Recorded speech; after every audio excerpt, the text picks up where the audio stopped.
Okay, so what I want to do, I want to try to make this braid in Xgen. And I've been looking for an easy way to do it, and it looks like I just had to grunt my way through. So some first things. The braid, I had to figure out how the braids work. I got short hair. Used to have long hair, I've never braided it. So I don't know. So what I did is just started analyzing it, found some YouTube videos on how to make braids. Then, let's go here, and I'm going to switch to my back view. I'll just hit if, see if anything frames up. And I got that on Isolate Select. Okay, great. And I've centered this so that it would line up with my character. Okay. And then I went in with the Create Curves here, CV Curve tool. And I went in and I plotted points. I've got a scalp piece up in here. I kind of plotted points so that I could have like 1, 2, and then one that can push back, maybe a couple here that are coming forward. They push back, a couple here. And I ended up rebuilding the curve too. I just went in here and kind of generally traced it. There's 3 of them. Remember, there's 3. Who am I? What am I doing? Okay, there we go. 1, 2. And I traced all the way down. Then I said I did 3 of them, and then I kind of went in here and I grabbed their CVs. Here, I'll turn off soft selection. And I would pull out these ones that are pushing out. You can kind of see them here. This ended up being time consuming. Had to be sober while I was doing it, and then I kind of push out. And I'm using the arrow keys on my keyboard because just picking each one of these points takes a little while otherwise. So I'm just using the up and down arrows to go up or down and then back up again. It's the points. I started drawing at the top and ended at the bottom. And I did 3 of those. Here, let's just take a look, and I hit H. Oh, and then I'm revealing some of the secrets already. Let's just take these things and hide them. Okay, so there we go. And then I kind of positioned them roughly where I wanted them. I created some Nurbs Circles. Okay, and I snapped them to the top. So when you get a Nurbs Circle, I'm just going to hide my scalp. Or actually, even better than that, Alt-2. Alt-2 hides your polygons. Okay, and then there's one for Nurbs Curves, there's one for Image Planes. Alt-4. What's Alt-3 do? Anyway, so when I'm going in here, I'm moving the curve. If you hold down C and you middle click, you can snap along a curve and snap it up here. And I made 3 of these curves. I made 3 circles rather, and I snapped them all to the ends. And then I grab, so I grab the circle, hold down Shift, grab the path, and you can kind of see that I weaved them all inside of each other. Again, this is time consuming. And staring at the reference image while I did it, trying to get a rough idea of what I wanted. And then, after I've done all that, I grab the circle and I grab this path.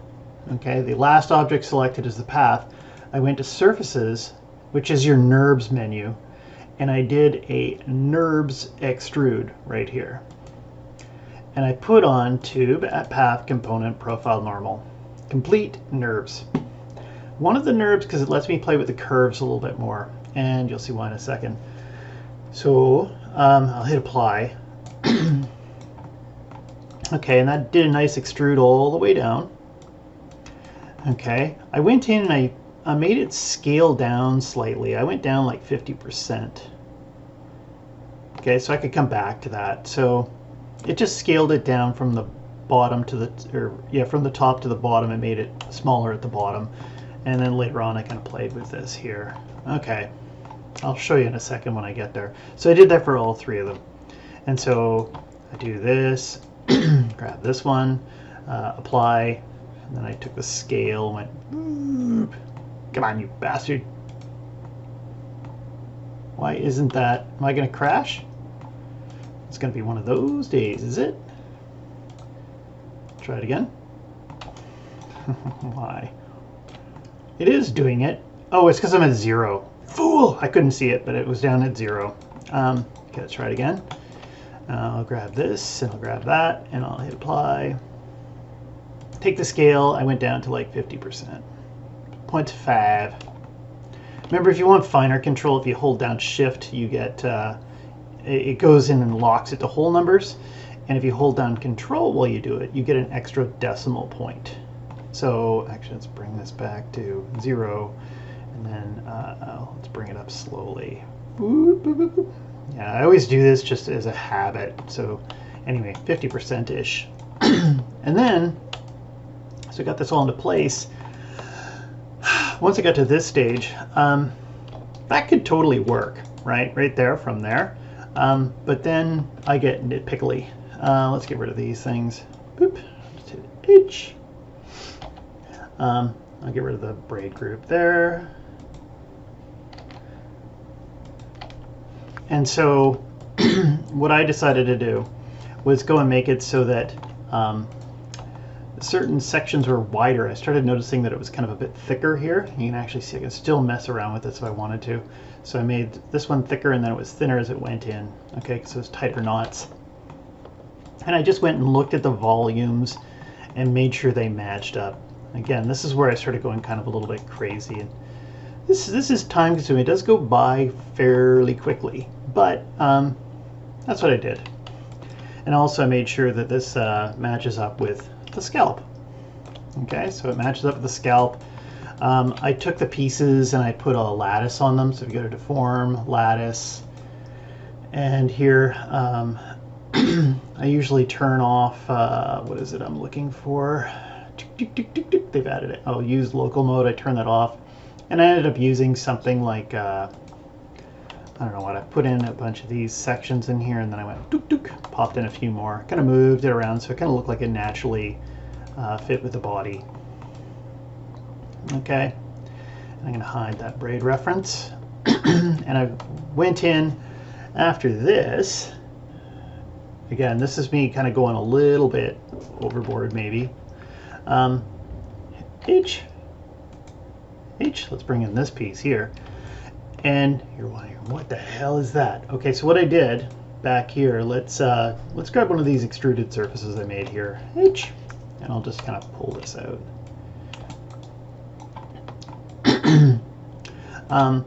What I ended up doing is going to this Nurbs object, and if you go to isoparms, drag across, make sure you don't have any of the weird circles, right? Like there's circles going down. These are basically like Nurbs edge loops. And I went to curves and I hit duplicate surface curve. And this extracts the isoparms and makes Nurbs curves out of them that are all kind of following the same shape, basically, right? Then I can delete those. So I did that for all 3 sections. And I also labeled them so that I could be organized, because each one made 8 curves, and this will just start to turn into a little bit of a nightmare. Okay. And I kind of frayed them a little bit down here, and I played with them. Yes. Okay, so there we go. So I've got that all organized. And make sure as you're going, you save, because you will be sad. I had a bad crash yesterday as I was experimenting trying to figure this whole thing out. I tried to use one curve on what I'm about to perform, and it just didn't really give me what I wanted. So let's go to stage 2 after we've done all this work of getting those curves. Stage 2. I'm going to grab the scalp. Make sure that the scalp is in the 0 to 1 area here. I'm going to get my UV toolkit thing over there. I throw it into the other window because that drives me crazy. I got to be in the 0 to 1 area. Okay. I got to make sure that this has some kind of like a Lambert or a Blinn or a Fong on it. You want a native Maya material. Okay, so I just put a Lambert on. You could even do something like, if you felt like it, label it. Just makes your life a little bit better. Scalp underscore MTL. Okay. Actually, how is that going to work? I guess that, well, we'll see what happens. Anyway, and I could also take this, and if I was being super organized, take that and put that into the shader group as well. There, enter, and that's how I like to label things. Anyway, as long as it's a Lambert. Next thing is let's go to generate, and I'm going to go in here to generate interactive Groom splines, and we're going to call this hair description 1. Create. Okay. I'm just going to hold down shift and click on the plus sign. It opens up everything. There's my hair. I'm just going to go into the attribute editor, turn on tube shade. I can play with the tube width here. I'm going to leave that for now. Maybe I'll play with the taper a little bit and taper down here. Okay. And what else do I want to do? Hair description. I'm going to leave that right now. There's a density multiplier that we'll come back to in a minute. Okay. And scale, don't need to do anything there. What I need to do now is add guides. Okay, guides. And here, there's kind of 3 really important little things here. There's create guides, there's use selected curves as guides, there's make guides dynamic. Okay, what I'm going to do is I'm going to grab, you see that if I select the curves here, I lose that selection. God damn it. If I go down here and I hit copy tab, I can copy the tab, and that keeps the guides in its own little floating attribute editor. Yay! Okay. Here, let's just move a few things over so you can see it all in real time. I can grab these curves that I have. There's for Braid 1.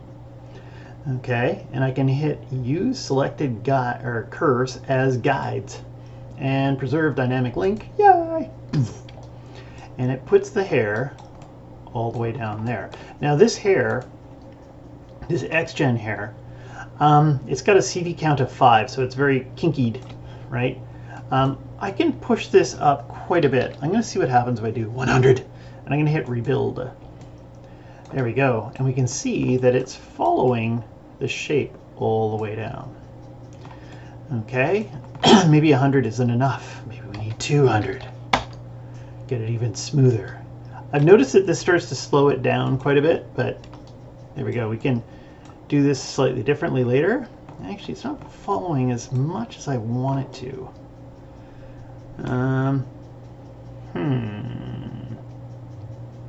Wondering if I should have rebuilt the guides here. Just hold on a second. What are those on? They're on 72. Okay, I'm gonna have to do some thinking about this. Then I can take the now I'm at a loss. I thought that was going to follow.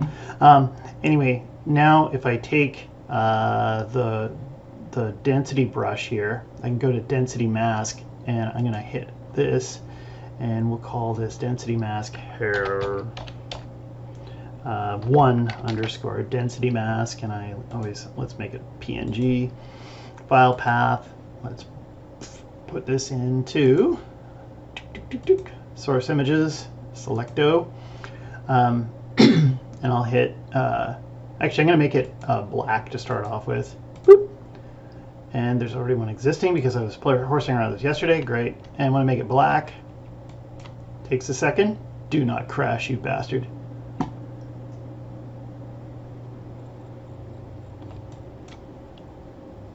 Okay, worked. And I'm just going to hide my body. Whoop, there. And now that it's black, I've got the paint. Oh, I don't need this guide thing open. I'm going to go in here to color, paint it white. I usually like the solid brush here. And I've got my guides. I can kind of see that they're sitting right there. So if I go in and I paint in this area here, there we go. And there we go. It is following the guides all the way down. Okay, I don't have to do any weird thinking about this. I was getting scared. And I might take the brush here, and there is actually it's looking pretty good. I don't know if I want to screw with it, but I might just blur the edges just a little bit. See how if that does anything. It makes me happy. Yeah, it follows it the whole way down. Evil bastard. Okay, and then if I go in and I close this, switch. Let's do it again. Let's go over to Xgen. And I'm just going to close this description for now. And let's see what time we at. 15-minute mark. Okay, I'm going to go in. I'm going to add. I'll go in here to create interactive Groom splines. Hair number 2. And you know what I might do? I might just pause the video as I do this because I'm going to just do the same thing over again 2 more times. Well, this time and another one. So hit create. Yeah, I'm going to pause it and I'm just going to finish this. Okay, and I'm back. So I've done 3 of these things. Just to make sure, I had to go in here and in the hair, we got the other 2 here. I had to hide the guides because it was just too much to look at. My brain started melting. If I go in here and I go to the transform 2, that's how you can turn off the guides. If you hit this one, it doesn't do anything. It hides the hair up in here, so yeah, you'll see that I had to go down to this one here. Anyway, you play around. You know that I've told you, warned you there's something weird about this, and you'll be able to hide them. And then, let's see, we're here at this point. Actually, if I can hide the guides and go down here, and this one screws with my head, everything looks the same. I've also got those braids here, okay, and I can hit H and hide that whole thing. I can go back into the individual hair description base, and here we got for the density multiplier. This is kind of low, so maybe what if I typed 3? And I hit enter. Sometimes I've noticed this is funky. If I click on it again as if to move it, then it updates. Don't get it, but whatever is what it is. So 4, here let's try 4 on this one too. Enter. And again, it takes a moment to update. I don't know if it's too heavy for it or what. Dook, dook, dook. There we go. So they kind of fill in. And actually, I might have to do something. Well, actually, it's okay. I'm going to put some kind of like some kind of like cylindrical object around here, like some kind of donut, and then you know, whatever you want, elastic band, hair braid, or whatever. And up here, I'm going to go in and put another head description here. And I'm just going to try to tuck them in and blend them here so I don't have to make the curves follow through the whole object. If I was going to go really crazy, then I would have done more of that with the guides. But that's going to take forever. Forever. I'm going to be dying of old age by the time I finish. Other thing I can do here, too, is to control this. I might want it dynamic. I might not. But one thing I can do for sure on the way to making it totally dynamic is, let's go here to the side view. And if I get myself some joints, light up a few joints with your modeling. Don't do that, you'll be in trouble. If I go here to skeleton and I go into create joints and I create a joint from here and I kind of space them out relatively evenly across here. Yeah, man. The joint tool is really relaxing. And I don't know if I want 1 or 2 in here, whatever, I'll just do something like that. And so I got some joints. Let's go here to the hypergraph and find my joints. And I should rename them and everything like that. Just going to grab them all except for the last one, because remember the last one's going to be lined up with the world axis, and it's just going to behave funny. I'm just going to take a radius and make them a bit bigger so we can see what the hell I'm looking at. Yes, there's joints there. They grew out of the back of my head. And if I take these, and I should double check, look at their local rotation axes. See, there's one that's flipped right there. If I go to skeleton and I go into Orient Joint, and let's see, I have it. So primary axis is X, secondary axis is Y. I want the Y pointing into the negative Z. There, so now they're all kind of lined up in the same direction.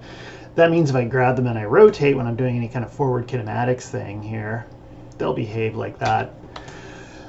Once I got this joint chain in, and I'm happy, I can grab all these braids through here.